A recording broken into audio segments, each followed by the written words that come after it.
The following program, The Russ Belville Show, is intended for responsible adults only. We advocate to the repeal of marijuana prohibition for adults. We discuss the science, culture, and controversy about America's marijuana laws. We do not advocate any illegal activity and encourage all listeners to learn their state and federal marijuana laws. Opinions and claims made by guests and advertisers on The Russ Belville Show are their own, and The Russ Belville Show cannot be held legally responsible for their validity or reliability. Viewer discretion is advised. You take a seed, you plant it, you grow it, you dry it, you roll it, you smoke it. You take a seed, you plant it, you grow it, you dry it, you roll it, you smoke it, and it goes down smooth. Hey! Spanning the continent to bring you the truth about cannabis and marijuana law reform. I smoke pot and I like it a lot. From the promise of legalization. And I think that we need to rethink and criminalize our marijuana laws. To the agony of prohibition. One major responsibility is to encourage people to use less drugs. The Russ Belville Show, the voice of the marijuana nation. I hear you had a question for me. Now, here's your host, Radical Russ Belville. We love it. Good day, tokers and tokettes, and welcome to the show. It's Tuesday, November 19th, 2013, and it's got to be 420 somewhere in the world. Thanks for joining us here. We've got all sorts of great stuff to get to today, including a visit with a good friend of ours from all the way across the pond. We'll be speaking with Greg DeHote, a.k.a. Cannabis Cure UK.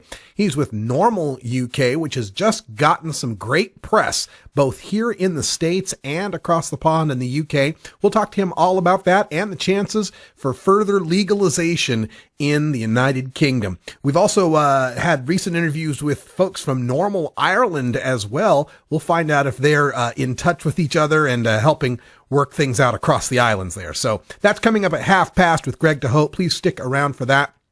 Also on today's show, at the end of the show, got time for a radical rant because once again, the subject of I-502 has come up, and there's been an op-ed piece by Steph Scherer, the head of Americans for Safe Access, with regard to protecting the medical marijuana program up in Washington State, which is all well and good. I'm all for that. But I gotta poke a couple holes in some of the suppositions and assumptions in this op-ed, and I'm sorry if it's going to offend people or maybe have people hate me a little bit, but I just can't take BS anymore when it comes to our arguments for marijuana. We are so close to legalizing now, and we've legalized in Washington State. I feel there's really no need to have to color the argument any or to try to whitewash it any. So we'll talk about that at the end of the show in the Radical Rant. Also on today's show, we're going to go behind the headlines. I did some updates on my state marijuana laws map. I've posted it out on my Pinterest account if you want to check that out at pinterest.com/radicalruss. We're going to go over the map and kind of give you an overview of the good and bad places in the United States of America to be if you are a cannabis consumer. Also for today, it's Daily Toker Tunes. Electric Bob will be joining us for our Electric Tuesday tune. We got a song coming up here from Showtech featuring, who was it, DJ Stretch? I used to have a Stretch Armstrong. I don't know if that counts. But anyway, we'll get that at 20 after. But we'll start everything off with our 420 Radio News headlines. We got headlines from Maryland, from New Mexico, from Arizona, Colorado, and the United Kingdom. It's all coming up on the Russ Belville Show.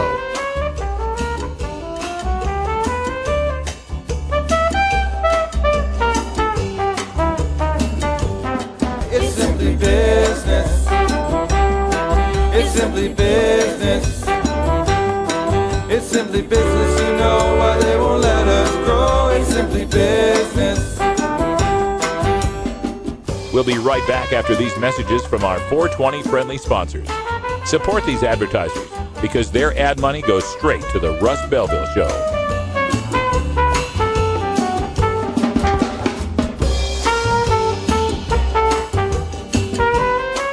You're tuned into the Russ Belville Show, the voice of the marijuana nation. It's simply business. It's simply business. It's simply business, you know why they won't let us grow. simply business. It's simply business, you know why they won't let us grow. It's simply business. The law offices of Omar Figueroa would like to remind you to stand up for your rights. Please do not give up your precious liberties. There's nothing wrong with standing up for our constitutional rights, and in fact, it's the only way to honor the Constitution that recognizes our natural rights. Treat law enforcement with respect and respect the Constitution by standing up for your rights. If you are detained or arrested, stand up for your rights by repeating, "I respectfully invoke all my legal and constitutional rights. I do not consent to any search and seizure. I want to remain silent, and I want to speak to my attorney, Omar Figueroa."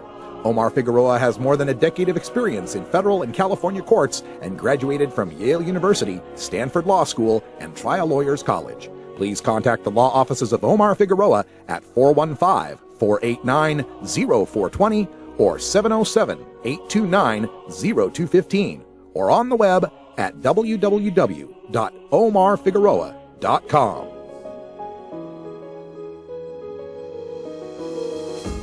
Cannabis Outreach Collective is an alternative health and wellness option located in Gladstone, Oregon, that serves patients in the Portland area and beyond.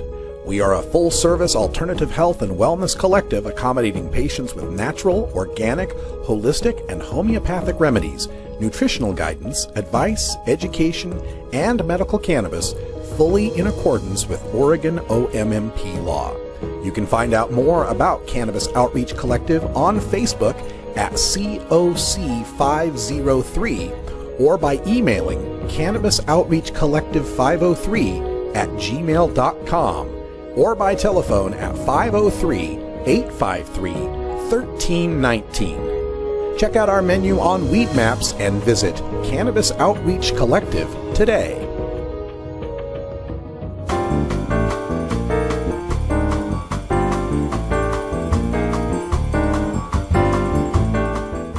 Now it's time for your 420 Radio News for Tuesday, November 19th, 2013. I'm Russ Belville. Maryland gubernatorial hopeful Heather Mazur to propose legalization of marijuana. From the Washington Post. Maryland Democratic gubernatorial hopeful Heather R. Mazur on Tuesday will propose legalizing marijuana and using the tax revenue it generates to fund pre-kindergarten education, according to an advance copy of her plan. Mazur proposes that Maryland regulate marijuana much like it does alcohol. She estimates that taxing the drug could yield up to $157.5 million in new revenue for the state every year. Adults age 21 and over would be permitted to possess up to an ounce of marijuana without violating state law. Smoking marijuana would not be allowed in public, and it would be illegal to drive under the influence. Missouri's two better-known Democratic opponents reacted cautiously to word of her plan. A Goucher poll released this month found that 51% of Marylanders support making marijuana use legal in the state, while 40% oppose legalization. Under Missouri's plan for legalization, marijuana would be subject to an excise tax of $50 per ounce at the point of sale between cultivators and retailers. There would also be a 6% sales tax and a 2% excise tax at the point of sale. Medical marijuana in short supply from the Albuquerque Journal.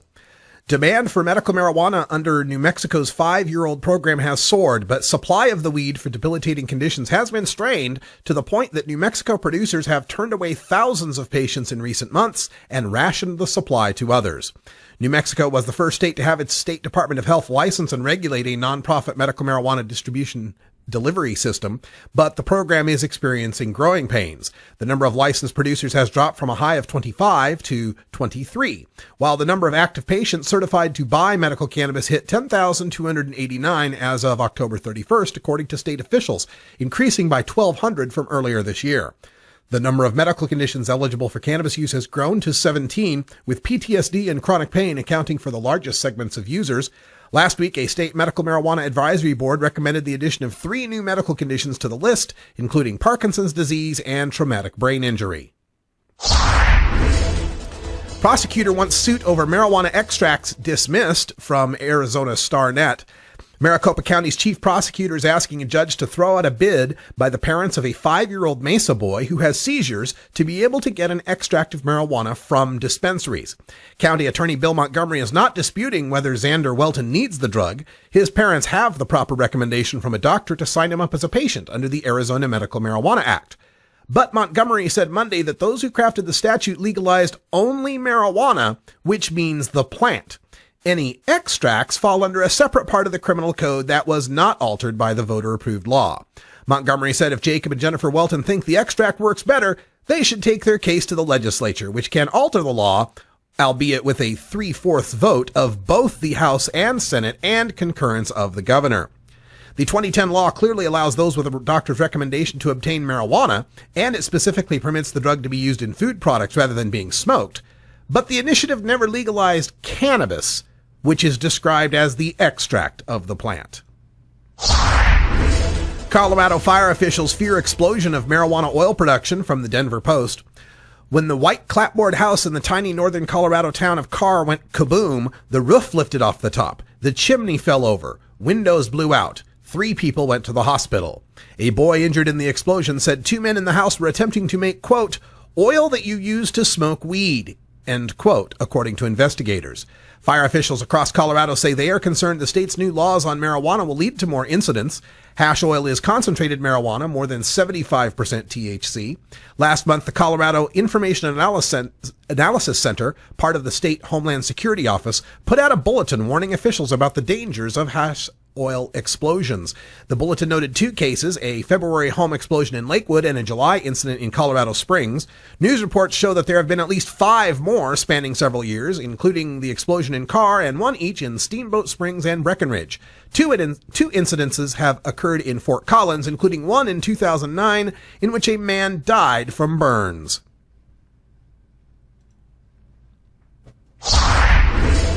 And cannabis clubs are blossoming in the UK, a new report from The Guardian UK. We will talk more about that with Cannabis Cure UK, a.k.a. Greg DeHote from Normal UK at 1:30. This has been your 420 Radio News for Tuesday, November 19th, 2013. I'm Russ Belville. When we come back, we go behind the headlines to take a look at the state of marijuana laws in the United States in 2013, including DUID, possession, reciprocity, medical marijuana, legalization, and more. You're listening to The Russ Belville Show on 420radio.org. We'll be right back.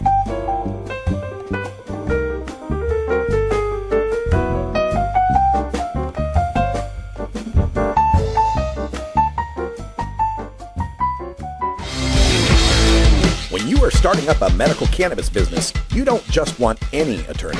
You want a fired-up lawyer who understands the needs of cannabis consumers. The law office of Lauren Vasquez is your fired-up lawyer for the cannabis industry. Lauren Vasquez knows the details of California marijuana law from both a personal and professional angle. Lauren Vasquez rose from the ranks of college normal activist to become one of the Bay Area's best marijuana lawyers. Visit her website, fireduplawyer.com, or call 1-855-MMJ-LAWS for more information. That's 855-665-5297 for Lauren Vasquez, your fired-up lawyer, or email fireduplawyer@gmail.com. The number again is 855-MMJ-LAWS, 855-665-5297 for your fired-up lawyer, Lauren Vasquez. Lauren Vasquez is an activist attorney you can trust. Call today. Let him bring in the beat. Adam Hand of Handmade Apparel produces quality custom designs for t-shirts, hats, and other apparel. Handmade Apparel is the official design shop for 420 Radio, The Russ Belville Show, Ganja John, and Cascadia Concentrates, among many clients who rely on Adam Hand for everything from short-run custom projects to full-run clothing lines. Adam's meticulous designs are individually crafted and screened in vibrant high-definition color. Visit handmadeapparel.biz to browse the selection of handmade gear or to get a personal quote for your own designs. Handmade Apparel, a proud supporter of 420radio.org. swinging the beat. We've got some great shows in our 5 p.m. Pacific primetime lineup here at 420radio.org, but if you missed them on the weekdays, you can catch them on the weekends, starting Saturday at 10 a.m. and Sunday very early at 4 a.m. Pacific time, beginning with Stony Sundays with Coral Reefer, followed by Weed Nerd with Subcool, Free Weed with Danny Danko, Jorge Cervantes TV, and ending up with The Jody Emery Show every weekend in our repeat blocks right here on 420radio.org. Welcome back, everybody. Quarter after, and time for us to go behind the headlines. And today I took some time to update my 2013 marijuana map. You can get this off of my Pinterest account. I have also posted it at the National Cannabis Coalition, Marijuana Laws in the United States of America for 2013. And the legend at the top will let you know that what we're covering will be the shading of individual states, and that's based on whether they are a legal state. Now, the legal states will be in dark green. That would be, of course, Washington and Colorado. And then the states that have both medical marijuana and decriminalization are the medium color green. That would be Oregon, California, Nevada, Alaska, Maine, Vermont, Massachusetts, Connecticut, Rhode Island.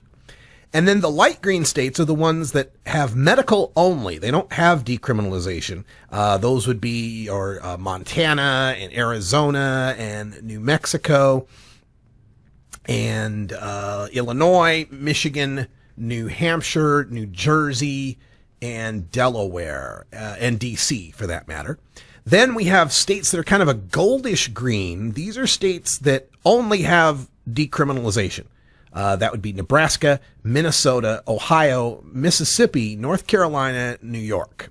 So there you go as far as just what the laws are. And then, of course, the rest of the states that are in all gray, the states that I haven't mentioned yet, those would be the states where the possession of marijuana is still a criminal act at any level.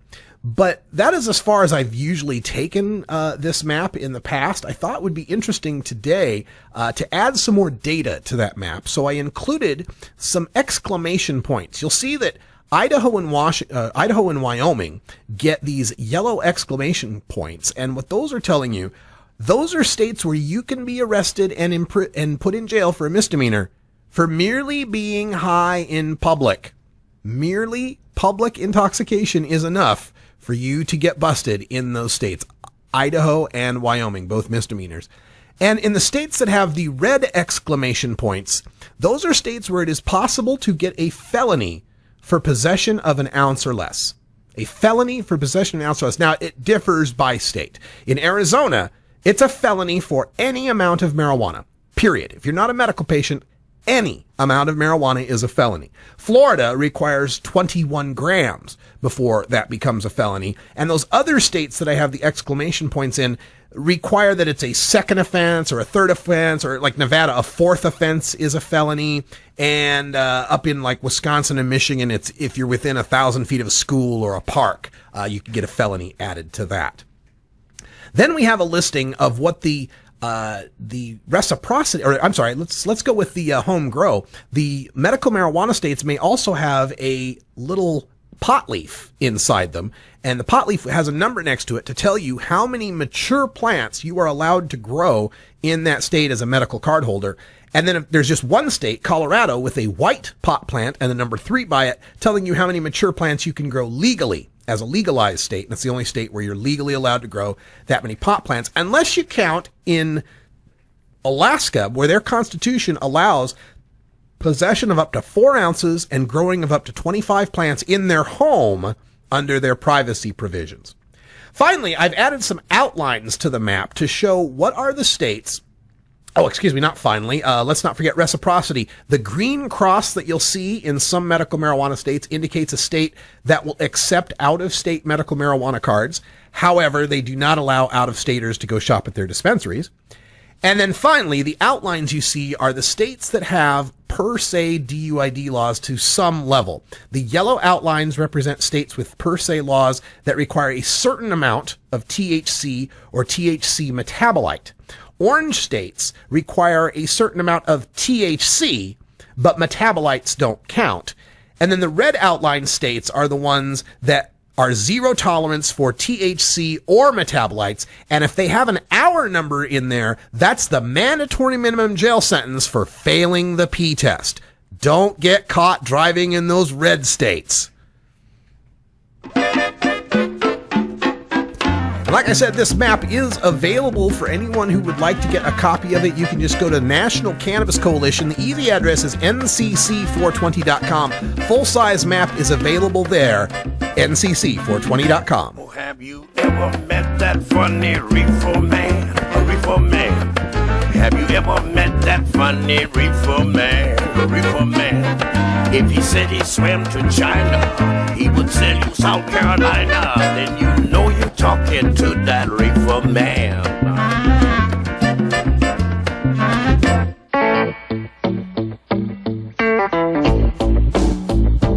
I'm a reefer smoking man. Wood Pipes Smoke Shop and Speakeasy is your source for cannabis community gear in southern Wisconsin. Owners Brian and Tammy Wood are located in Kendall, just outside of Madison, and they've got everything for the smoking enthusiast, including a full assortment of pipes, water pipes, hookahs, bubblers, one-hitters, and so much more. They're open noon to 8 p.m. Monday through Saturday and can help you with your detoxification therapies as well.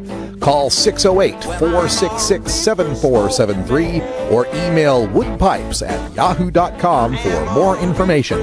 That's 608-466-7473 or email woodpipes@yahoo.com. And as always, go pack go.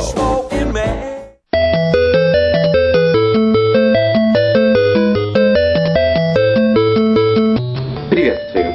Меня зовут Дани Данько. Я редактор журнала I-502's. Отвечаю за отдел культивации, или, проще говоря, выращивания. Приглашаем вас в Амстердам с 24 по 28 ноября, чтобы посетить ежегодный турнир Cannabis Cup, уже 26-й по счету. Там мы сравним множество видов марихуаны и гашиша из смежных кофешопов. Еще у нас там выставка товаров, семинары по выращиванию, ночные концерты и вручение премии за лучший в мире сорт марихуаны. Хотите получить 10% скидку со стоимости билета? Используйте промокод DANKO на сайте cannabiscup.com. Ждем вас!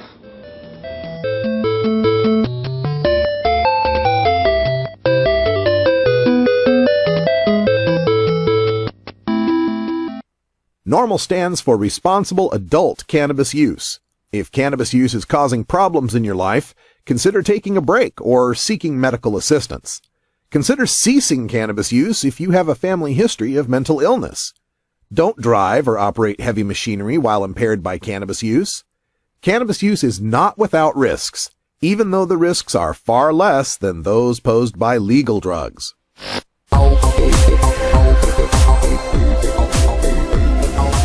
Everyone knows music and marijuana go together, so let's wind up our 20 after break with the Russ Belville Show's Daily Toker Tunes, the best in pod-safe 420 music from around the web.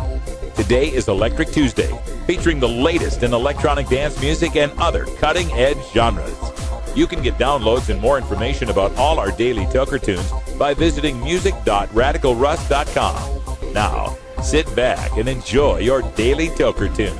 All right, about time for us to get some electronic dance music going here, and we welcome Electric Bob from the aforementioned state of Arizona. How you doing? Call in an hour or two, and I have a few rebuttals for you. Oh, okay. About Arizona. Yeah. Tell us all about it, man, because I have to apologize to Arizona, because for years I've been saying Florida's the worst state for pot smokers, but looking at your laws now, I think it's got to be Arizona. Well, it all depends, really, because for being so illegal here, it doesn't really seem like it. How so? Because I can walk, and within 10 minutes walking distance, I can find 4 smoke shops that have bongs, pipes, vaporizers.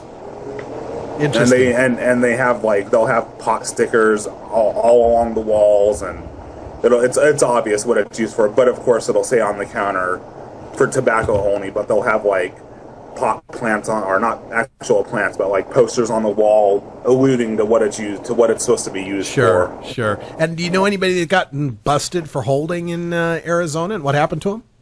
I do, but I'll have to call in on hour 2 because the songs, I don't want to go over the limit on the song. Right on. Well, tell us all about the song then. It's Showtek. It's they're a band. They're a group out of the Netherlands. This is like some hard dance music. It's called hardstyle.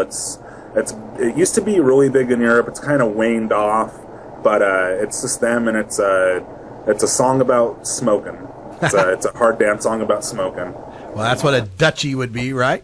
Yeah, smoking the Dutchie. All right, well, let's pass it to the left-hand side. This is Showtek featuring MC Stretch. Roll it, Dutchie. taste it, smoke it, now pass the Dutchie. Roll it, taste it, smoke it, now pass the Dutchie. Roll it, taste it, smoke it, now pass the Dutchie. Roll it, taste it, smoke it, now pass the Dutchie. Roll it, taste it, smoke it, now pass the Dutchie. Roll it, taste it, smoke it, now pass the Dutchie.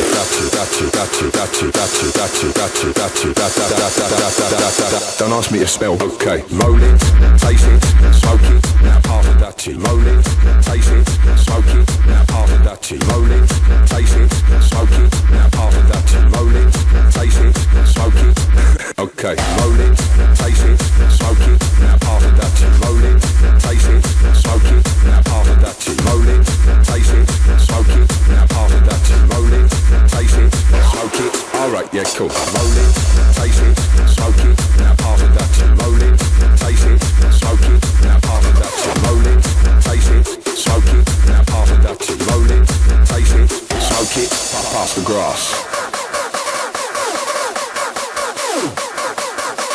My friend the Dutchie.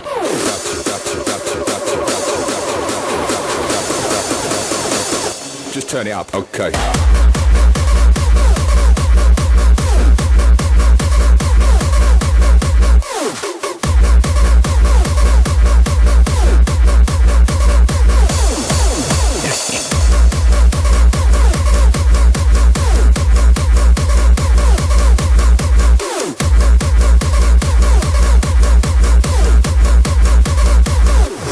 Pass the Dutchie.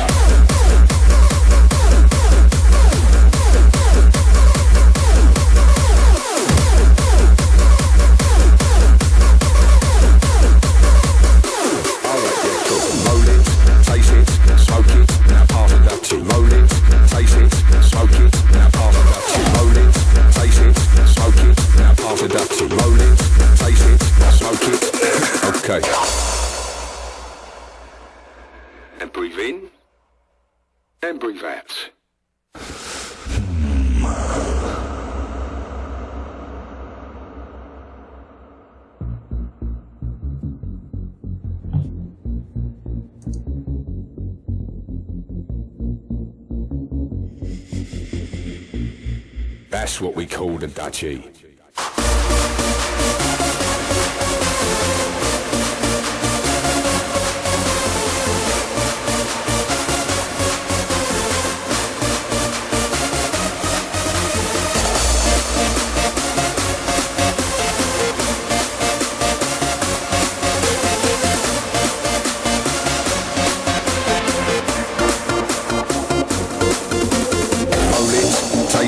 Smoke it, now pass the Dutchie. Roll it, taste it, smoke it, now pass the Dutchie.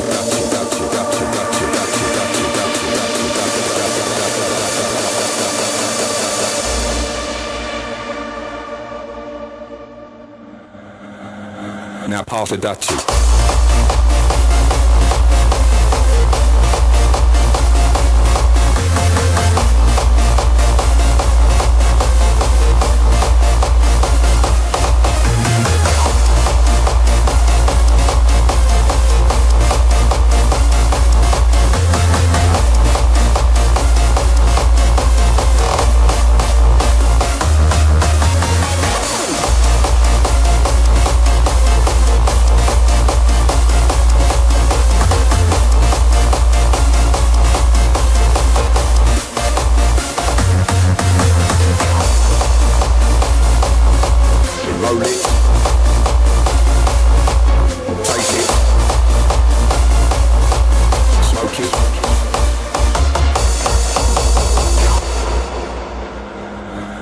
pass it that cheek.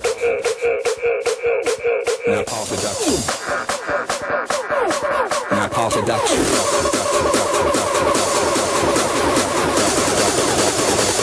Just turn it up, okay.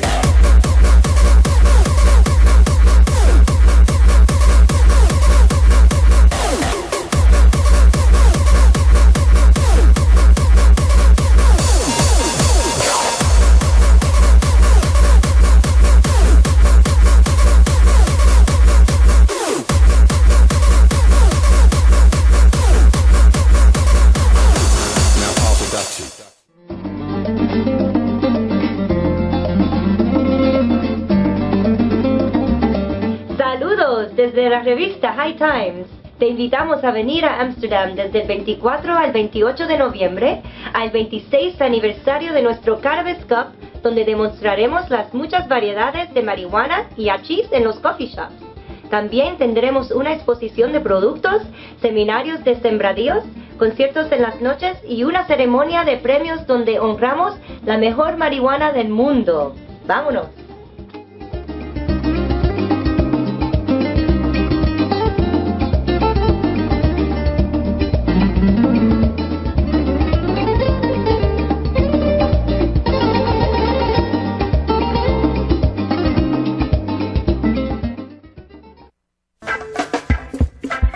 I'm Subcool from Team Green Avenger. At TGAgenetics.com, we are working on the leading edge of medical strains. Our strains are rigorously tested for THC, CBD, THCV, and other critical cannabinoids. Know your grow. Check out our genetic diversity at TGAgenetics.com, the home of Jelly Bean, Jack the Ripper, Vortex, and other award-winning cannabis strains.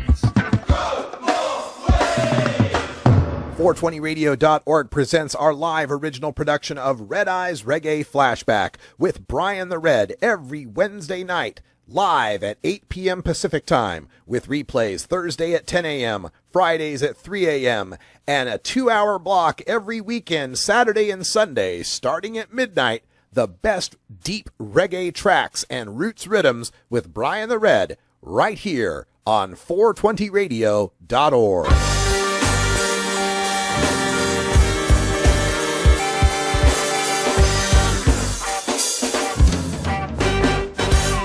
Activism begins with ACT. The Russ Belville Show features the stories of hardworking grassroots activists working for an end to prohibition in today's activist agenda. All right, welcome back, everybody. 32 after the hour, and we've got Greg DeHote on the line via Skype. How you doing, Greg? Not bad, Russ. How you doing? Well, I'm doing great. You're getting a whole lot of attention. I was mentioning earlier in the show that there's been 2 recent articles on the UK cannabis social clubs, one in Vice and another one in The Guardian. Tell us about this, how the English people are reacting to this this new phenomenon in the UK. It seems to be quite a positive response, actually. I think we're just saying what everyone's thinking, really, aren't we? The politicians are too scared to talk up about it, so we're going to talk up about it. The public have been coming out to these events. We've been getting lots more media attention right throughout the summer. We've had some protests all around the country. So this is just sort of just getting into the sort of the national headlines now. It's been a long time coming, but we're getting there. So. Has there been any law enforcement reaction to this? Because, I mean, what you guys are doing isn't technically legal in the UK, right? No, but again, we can't wait for them to let us do it, because we've been waiting for over 40, 50 years. So the law enforcement's reactions to it for the protests have been, I would say, not too heavy at all. Really? No. They've kind of let us get on and do it. They've come over at a couple of the protests and sort of walked through people, just to see if there's any dealing going on and whatnot. That's kind of their main concern. I don't think they really want to make a bigger deal out of it than it is. What's wrong with a bunch of people sitting down on the grass, talking about and even consuming cannabis? So it is interesting having the conversations with the police back and forwards, just about what's going on globally. A lot of them aren't really aware of it. So when you have these discussions about Hempfest with 400,000 people there over a 3-day weekend, and that there are children like that have been brought there, and they're like the fourth generation of their family that have been involved with the cannabis trade. They start to go, oh really, and listen to you, and you educate them about the medical uses of cannabis, and you've got patients there telling them like firsthand how cannabis has changed their life. So I think the people and the public and the police that we are getting to interact with, we are getting the message across, and so far we're not having any sort of like negative response really. Both of the articles you've seen, I would say, shine us in a positive light, wouldn't you? Mm-hmm. Oh yeah, they were very positively written. I was especially, kind of surprised seeing it come out of the Guardian, because I know how the British press has generally starts with a negative frame on cannabis and works their way from there. We've been suffering with the negative frame of cannabis for quite a long time, so it's nice to see them suddenly start to move on. Orson Boone over at the London Cannabis Club, he's been doing a fantastic job at talking to the media. They've got a really, really good receptive and audience at the London Cannabis Club. They've got a lot of members that do come out and meet on a regular basis. They hold lots of different meetups in lots of different styles, and people who are involved with the Cannabis Club, they don't just want to, they're not all activists. They're not all out there going legalise. They don't want to come to protest. A lot of them just want to consume cannabis, and right. That is everyone's right to be able to do that. So the clubs aren't just activists. They aren't just people that meet up and have smoke ups. There is a club that people like. I was gonna compare it to something then, but I don't think I will. I was gonna say Masons, but it sounds a bit dark, doesn't it? They're going to take over the world. But this is they get together and they go and do regular things. They go and they go out for meals, but they're cannabis consumers. They're at their club. They get together and they do cannabis related or even normal related things, but with their cannabis friends. Now, how is the reaction from the lawmakers themselves? I mean, here in the States, we got gubernatorial candidates that are starting to talk about not floating medical plans, but floating legalization plans now. Are there any MPs or anybody in the Home Office there that's changing their mind on the Class B designation or anything like that? No, we just had a change of the drugs minister to a guy called Norman Baker, and previously he's said some quite liberal, as you would imagine, things. He's about cannabis and the way that the way we should start regulating it. The drugs policy is wrong. So we're hoping that that's going to be sort of like quite a progressive step for us. Maybe we'll see some slight of movement, but it's better to have someone on your side than against you in that position, kind of thing. No one's coming out and saying yes, we're going to make a change, we're going to legalise it. It's been quite the opposite. They're holding firm. No, we're not going to change the drugs policy.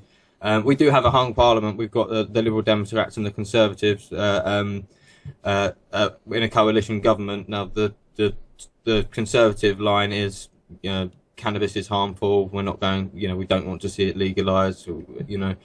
Medical use is fine, but we've got Sativex.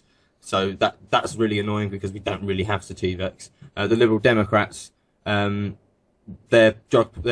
policy on drugs is to decriminalise, and they would rather see a regulated cannabis through pharmacies than just to have it not, I won't say free for all, but to see it more widely available and per se legalised, so everyone had it, or adults could have it. They prefer it came out of a pharmacy. So we've got those sort of, that's what the government that are in at the moment say, but they can't even agree on it. So what we're going to get from it is I'm not too sure, but I'm all about going in and this is what we want and doing it rather than waiting and trying to convince them that this might be a good idea, because this is happening around Europe. Like there's Spain, Austria, Belgium, France, and even the places in the Netherlands now are starting to get cannabis social clubs together. It's a logical movement, and it's one that's working, and people are latching onto it. I found here in the United States, the fight went from decrim to medical, and now we're approaching legalization. In South America, when I take a look at it, they didn't ever go to medical. They went right to decrim and toward legalization as an idea of harm reduction and dealing with addiction. What's the flavor or of the direction there in Europe? Do you see it going through the medical phase first and then to legalization, or now that the U.S. has broken through with a couple states and Uruguay is going to break through to legalize, could it possibly go just straight to legalization? Do you know what? I kind of hate to say it, but there's a lot of stuff that went on in California, on that is seen and reported about California, that people don't like at all. And they're scared that medical will be seen in I've got writer's block. I need a prescription for weed. Mm-hmm. People, that's not how you're going to convince the public. I understand that wasn't, obviously the exact intention. There were some very hardcore facts, like and reasons to get medical marijuana in California in '96. There was the HIV. And AIDS activists were really like strong proponents of it. We've had that kind of activism over here, but not with cannabis. Like during that epidemic, we'd actually had some progress with it, like injecting drug users through the knowledge of how it's spreading HIV. In Europe, what was it you were saying, Russ? Sorry, bring me back onto point. Just about the direction that Europe would be going, whether they'd bypass medical altogether. Yeah, they want to go for it's all about harm reduction over here. Yeah, and we do have like places in Europe with needle exchange programs and safe injection rooms. We're battling to get more of them in the UK at the moment. The Home Office is against the idea of it. They don't really care about the improving people's health and trying to prevent the harm that is caused by the policy, because they just want to oversee that they're right, their morals are right, let them die, pretty much is what the government say. In the rest of Europe, the EU actually said like you need to look at alternative drug policies, like go and experiment. The UK is like completely ignoring that, and we see Europe, and like the more liberal that gets, the more sort of fascist the UK seems to become. I just don't get it. We're getting like more of our rights taken off us, more and more, and I just see it becoming harder for us to actually get a voice with the way our government seem to be going. Like, they're trying to bring a bill in at the moment that would effectively stop anyone gathering and having a peaceful protest. They would let the police come in and have dispersal powers. Even like security guards will have the power of arrest and to disperse people. It's quite a police state kind of bill. It's not really wanted. So if you are listening in the UK, there is a petition on change.org, and you can find it on my Facebook page if you're on there, like cure.uk, and sign that, because we definitely need to get that stopped. We won't be able to do any of the kind of protests that we have been doing over the last year, and we definitely want to be stepping that up. So we don't want them to stop our right to be able to do that. Yeah. All right. And we had some great guests on a couple of weeks ago from Normal Ireland. Luke Ming Flanagan was among them. He's actually in the parliament there in Ireland. Have you had a chance with Normal UK to work with the people in the new Normal Ireland, and how's that looking? Yes, Kevin came over to the first Normal UK conference in May, so that was very good to meet him and discuss ideas what were going on. They've been doing very well over there. They introduced a bill that was rejected, but it was the first time something like that's happened. And to have a person like Ming Flanagan on board is absolutely brilliant, because he is an elected official who's is the equivalent of an MP over here. So imagine we had an MP that was on the board of Normal UK and that was proposing bills, private members' bills in the houses. So there's a lot of things to aspire to, and I hope we can even get that level in the UK. It looks like they're pushing forward as well. I haven't had any more updates since that happened. Really, it's all happened quite recently, hasn't it? Yeah. It's amazing news, and we applaud what you guys are doing there across the pond, and want to encourage any of our European listeners to get in touch with Greg out there with the Cannabis Social Clubs and Normal UK. Why don't you give them the contact information? Yeah. So if you visit www.normal-uk.org. That's normal without an A. And for normal, and if you want to get hold of the UK CSCs, that's www.ukcsc.co.uk. We've got a full club list on there. We've got lots of articles about what's going on in the UK. So if you do want to get involved, just find your local page and shoot them a message, or shoot us a message, and we'll get on with that. That sounds great. Greg DeHote, Cannabis Cure UK, all over the net. Thanks for joining us, and we'll talk to you again. No worries. Thanks, Russ. Have a good show. When we come back, we'll have time for a radical rant going off on the op-ed in the Seattle Times from Americans for Safe Access. Here we go again. We'll be right back. The Russ Belville Show is blogging and podcasting daily at radicalruss.com.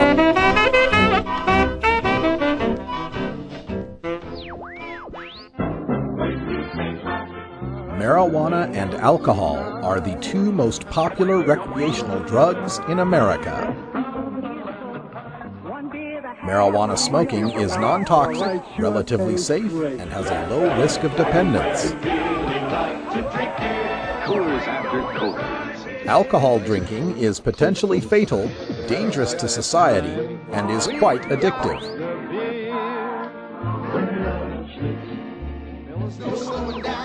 Marijuana is safer, so why are we driving people to drink? That's the question of the new book, Marijuana is Safer, So Why Are We Driving People to Drink? By Paul Armentano, Mason Tvert, and Steve Fox. Visit Amazon.com or ChelseaGreen.com today to order your copy of Marijuana is Safer, or visit... Hey, Lindsay?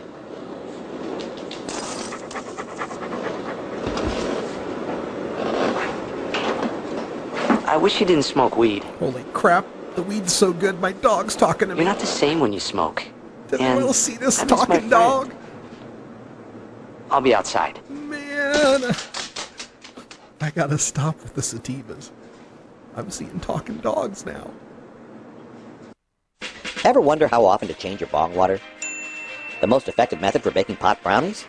The best destinations for a ganja getaway? How to hide herb in your car? Whether to grow your own? How precisely to legalize it? Or how something as wonderful as marijuana ever got to be illegal in the first place? Finally, you can find all these answers and much more in the official High Times Pot Smoker's Handbook, featuring 420 things to do when you're stoned. Since 1974, High Times magazine has covered marijuana in all its aspects and wonders, from cultivation to legalization to the herb's enduring and exalted place in popular culture. Packed with inside information, the official High Times Pot Smoker's Handbook wove all of this collected wisdom together into a single indispensable ganja guide, including an entertaining look at marijuana's history, profiles of herb-friendly travel destinations and festivals, favorite potluck recipes from the High Times staff, smoking skills, advocacy and activism, essential marijuana movies and songs, profiles of famous cannabis strains, comprehensive growing information, celebrity endorsements, and much more. This is truly, finally, the ultimate guide to green living.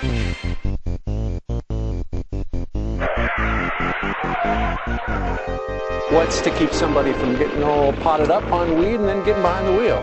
The Russ Belville Show reminds you to never smoke and drive impaired. Hang out for a while. Share.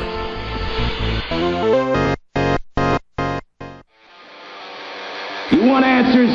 I'm as mad as hell, and I'm not going to take this anymore. You want answers? You have offended my family. I think I'm entitled. You want answers? I want the truth. And you have offended a Shaolin temple. You can't handle the truth. Surely you can't be serious. I am serious. And don't call me Shirley. Radical rant. Well, today I'm going to dive headfirst into the controversy going on up in Washington State. As you know, I-502 passed and legalized recreational marijuana, but now the Washington State Liquor Control Board has recommended doing away with home grow, reducing patient limits, creating a patient registry, and moving most patients into the recreational system. This has prompted Steph Shearer, the executive director of Americans for Safe Access, the nation's leading medical marijuana-only group, to write an op-ed entitled, "Don't Treat Medical Marijuana Patients Like Recreational Users." Before I get too deep into this, let me start with a disclaimer in that I support medical marijuana. I've supported and voted for every single medical marijuana bill that has ever come across. I have campaigned for it. I know the science behind it. I have interviewed hundreds, if not thousands, of people who have gained medical benefit from the use of cannabis. So it's not to deny or disparage any of that. However, I do want to talk a little bit about the framing and the rhetoric that we use regarding the defense of medical marijuana, if you will, and how some of these tactics that worked well in the late 90s are wearing thin in the 2010s. So with that in mind, let me get to some of the quotes here from Steph, who, by the way, I respect the hell out of Steph Shearer. She's done amazing work, but still, I got to address some of this stuff. She writes, some in Washington have suggested that patients who enjoy the protections of the current program don't really need it, that they can get their needs met within a recreational retail model. Okay. Now, this is a little bit of distortion. Some in Washington have suggested that patients who enjoy the protections of the current program don't need it. No, I think people are suggesting that some of the people who are enjoying those current protections could get by just fine with the I-502. Some of them. Not all patients, but again, we'll address that in a second. She continues, but that ignores the challenges facing those with the most serious medical conditions, denies what works in the state's medical cannabis program, and overlooks the strengths of previous legislation. Well, the challenges facing those with the most serious medical conditions right there sets us in the point that I'm trying to make, is that not every single patient in Washington state has the challenges for those with the most serious medical conditions. Yes, there are the medical marijuana patients who have Crohn's disease or epilepsy or intractable pain or incurable nausea or cancer or AIDS, whatever it might be. Not denying that at all. But it is a non-zero number of some of these patients who don't have those. Some of these patients that are skating by. Some of these patients who got a recommendation to treat their arrest anxiety syndrome and are merely enjoying the medical marijuana protections to protect what the rest of us are doing with marijuana, and that's just getting high. Yes, I know there is the desperately ill cancer patient, just as well as I have seen with my own two eyes at HempFest a stream of 20-something young men walking into a tent to get a recommendation from a naturopath for $40, strapping on the gas mask bong before they go out to headbang to the Cottonmouth Kings. And I think what some people are suggesting is maybe those guys ought to be on the recreational program, on the I-502 program. Maybe those guys ought to be paying some taxes. I think that's what people are saying. Now, Steph does a very good job here of pointing out that there was a chance of putting together regulations for dispensaries and to better have tighter regulations for medical marijuana in Washington state. This was that Senate Bill 5073 back in 2011 that had a lot of the controls in it that the Department of Justice wants, right? That, don't have diversion, have it well regulated and so on. Those, of course, got line item vetoed by Gregoire when she was afraid because the U.S. attorneys made the threats that they were going to come bust all these people and so forth. Yes, those facts are incontrovertible. But it's also incontrovertible that a lot of people in the medical marijuana industry up there in Washington state fought tooth and nail against SB 5073 and fought all attempts previous to that to have any sort of regulation in the system. You get to the point where you got people that go to such hyperbolic lengths as to claim that having a medical marijuana registry would be like having a sex offender registry. Yeah, they're exactly the same, because one would be patients registering on a private database with the state in order to be protected from arrest, and the other would be perverts on a public database that can be searched by anybody for harassment and scorn. But other than that, they're exactly the same. Seems to have worked in 16 other states, but God forbid we institute that in Washington and protect patients from actual arrest. And maybe, just maybe, if there were a registry and some effort by the medical marijuana community to more strictly regulate the access to this medical marijuana so it was indeed just the sickest and most disabled patients, they wouldn't be in the rhetorical corner they've painted themselves in now, having to fight off the advances of recreational marijuana. Now, Steph does go forth to say the Washington State Liquor Control Board is finalizing its recommendations for the legislature. A sensible bill will establish a tightly regulated system of separate local distribution so patients can get the types of cannabis that work for their specific conditions and freely exchange information about therapeutic use. The state should protect personal cultivation that enables access for the most needy. Right. I think everyone's in agreement there that the medical program that exists in Washington State should protect the most needy. The problem I've got is this continued presupposition in this argument that every patient meets the greatest outlier of medical marijuana. In the quote that really got me, she says, lawmakers will have to see past misinformation. She basically says that, they should just dust off Senate Bill 5073, put it back to the legislature and get that passed. And that's a great idea. And I think it would be a smart idea to negotiate for, say, hey, let's have a moratorium on closing any of the existing dispensaries until we can get that 5073 through and signed, right? Let's maybe negotiate for something like that. Oh, imagine negotiating. But anyway, the quote here is, the panel will have to see past the misinformation that always circulates around this issue. That misinformation includes claims that 95% of patients don't really have treatable medical conditions, despite their doctor's determination otherwise. Well, again, we're getting into some Weasley word territory. We're not saying that patients don't have treatable medical conditions. My anxiety is a treatable medical condition. My hangnail is a treatable medical condition. My backache's a treatable medical condition. The question is how many of them are the really seriously ill patients that are the ones that without 15 plants and 24 ounces, they will die. And I'm sorry, it's not 95% of them. It's not 80% of them. It's not 20% of them. I know this. You cannot fool me. I have worked in these medical marijuana clinics. I've been behind the scenes. I've worked with the patient advocacy organizations as we got people their medical marijuana cards. And frankly, this move to rush the sickest and most disabled person to the front of the line and claim that is representative of every single medical marijuana patient is wearing a little thin. Steph goes on, ask the patients who've done better because they've had cannabis to bolster their battles with cancer, AIDS, or chronic pain. Right, we don't disagree on that. Cancer, AIDS, chronic pain, neuropathic pain, epilepsy, Crohn's disease, etc., etc., etc. Yes, absolutely. But to pretend that is 100% of the medical marijuana patients in Washington State is disingenuous. We've been to the same events. We've seen the same backstages. We know this.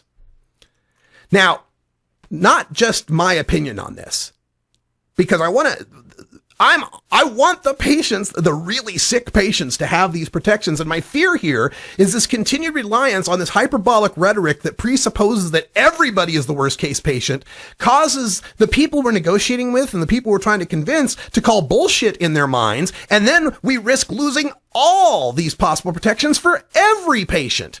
This might be the time to recognize which battles you can win and which battles you should be fighting.